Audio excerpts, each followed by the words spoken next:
ਮੇਰੀ ਭੈਣ ਮੈਂ ਦੇਖਿਆ ਤੁਸੀਂ ਦੋ ਤਿੰਨ ਰਿਕਸ਼ਾ ਵਾਲਿਆਂ ਨੂੰ ਹੱਥ ਦਿੱਤਾ ਵਾ ਤੇ ਉਹ ਰੁਕਦੇ ਨਹੀਂ ਪਏ ਹੈਗੇ ਤੇ ਕੀ ਮਸਲਾ ਵਾ? ਹਾਂਜੀ ਉੱਚਾ ਬੋਲੋ ਥੋੜਾ ਜਿਹਾ। ਮੈਂ ਜਨਿਓਟੋ ਭਾਈ ਆਈ ਆ, ਕੰਮ ਕਰਦੀ ਸੀ ਇੱਥੇ ਜਿਨ੍ਹਾਂ ਬਾਜੀਆਂ ਨੇ। ਅੱਛਾ ਉਹਨਾਂ ਤੋਂ ਰਾਸ਼ਨ ਪਾਣੀ ਲੈਣ ਆਈ ਸੀ ਤੇ ਉਹਨਾਂ ਨੇ ਕੁਝ ਨਹੀਂ ਦਿੱਤਾ ਹੈਗਾ ਤੇ ਕਿਰਾਇਆ ਵੀ ਨਹੀਂ ਹੈ ਭਾਈ ਮੇਰੇ ਕੋਲ। ਮੈਂ ਇਸ ਲਈ ਪਰੇਸ਼ਾਨ ਹਾਂ। ਅੱਛਾ ਤਾਂ ਨਹੀਂ ਰਿਕਸ਼ਾ ਵਾਲੇ ਰੁਕਦੇ ਪਏ ਹੈਗੇ?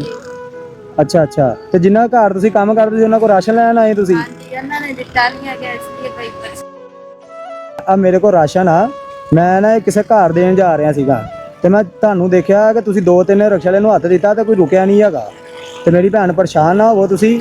ਆਸਾਨ ਨਾਲ ਪਹਿਲੇ ਤੇ ਤੁਸੀਂ ਆ ਰਾਸ਼ਨ ਫੜੋ, ਜੇ ਤੁਹਾਨੂੰ ਉਹਨਾਂ ਨੇ ਨਹੀਂ ਦਿੱਤਾ ਤੇ ਤੁਹਾਨੂੰ ਅਸੀਂ ਦੇ ਦਿੰਦੇ ਹਾਂ। ਅੱਲਾ ਖੈਰ ਕਰੇ। ਆ ਫੜ ਮੇਰੀ ਭੈਣ, ਇੱਥੇ ਰੱਖ ਲੈ ਇਹਨੂੰ, ਇੱਥੇ ਰੱਖ। ਇਹ ਅੱਲਾ ਆ ਰਾਸ਼ਨ ਆ ਮੇਰੀ ਭੈਣ, ਤੈਨੂੰ ਮੈਂ ਕਿਰਾਇਆ ਵੀ ਦਿੰਦਾ ਵਾ, ਕਿਰਾਇਆ ਲਾ ਕੇ ਘਰ ਜਾ, ਠੀਕ ਆ?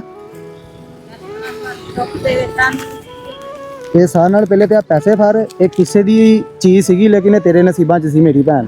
ਇਹਦੇ 'ਚ ਪੈਸੇ ਆ, ਇਹਦੇ 'ਚ ਆਪਣਾ ਬੱਚੇ ਦਾ ਸੂਟ ਸਵਾਈ, ਬਲਕਿ ਤੈਨੂੰ ਮੈਂ ਸੂਟ ਵੀ ਦਿੰਦਾ, ਰੁਕ ਮੇਰੇ ਕੋਲ ਸੂਟ ਵੀ ਹੈਗਾ।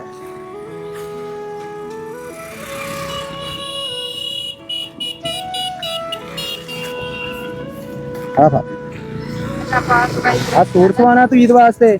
ਇਹਦੇ ਵਿੱਚ ਜਿਹੜੇ ਕੱਪੜੇ ਆ ਨਾ, ਇਹਦੇ ਵਿੱਚ ਜਿਹੜੇ ਪੈਸੇ ਆ ਉਹ ਇਹ ਬੱਚਿਆਂ ਦੇ ਆਪਣਿਆਂ ਦੇ ਤੂੰ ਸਵਾ ਲੈਣਾ ਤੇ ਕਿਰਾਇਆ ਵੀ ਲਾ ਲੈਣਾ, ਠੀਕ ਆ?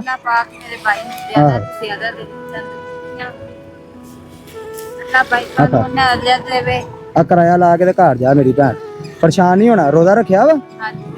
ਓਏ ਹੋਏ ਚੱਲ ਮੇਰੀ ਭੈਣ ਪਰੇਸ਼ਾਨ ਨਾ ਹੋ। ਆ ਕਿਰਾਇਆ ਲਾ, ਰਾਸ਼ਨ ਫੜ ਤੇ ਘਰ ਜਾ। ਤੇ ਤੇਰੇ ਨਸੀਬਾਂ ਦਾ ਦੇਣ ਮੈਂ ਕਿਸੇ ਨੂੰ ਜਾਣਿਆ ਸੀਗਾ ਲੇਕਿਨ ਹੈ ਤੇਰੇ ਨਸੀਬਾਂ ਦਾ ਸੀ। ਦੁੱਖ ਹੋਵੇ, ਤੰਦਰੁਸਤੀਆਂ ਹੋਵੇ, ਤੁਹਾਨੂੰ ਅੱਲਾ ਬਦਲੀਆਂ ਦੇਵੇ। ਆਮੀਨ ਆਮੀਨ ਅੱਲਾ ਪਾਕ ਕਾਮਯਾਬੀਆਂ ਦਿੱਤੀਆਂ ਹੋਣ। ਆਮੀਨ ਆਮੀਨ। ਕੋਈ ਗੱਲ ਨਹੀਂ ਮੇਰੀ ਭੈਣ, ਪਹੁੰਚ ਤੂੰ ਘਰ।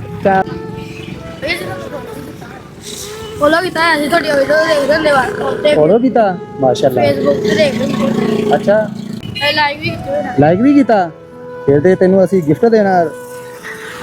ਗਿਫਟ ਹੁਣ ਸਾਡੇ ਕੋਲ ਹੈ ਨਹੀਂ ਗੇ। ਚੱਲ ਤੂੰ ਏਦਾਂ ਕਰ, ਪੈਸੇ ਲੈ ਲਾ।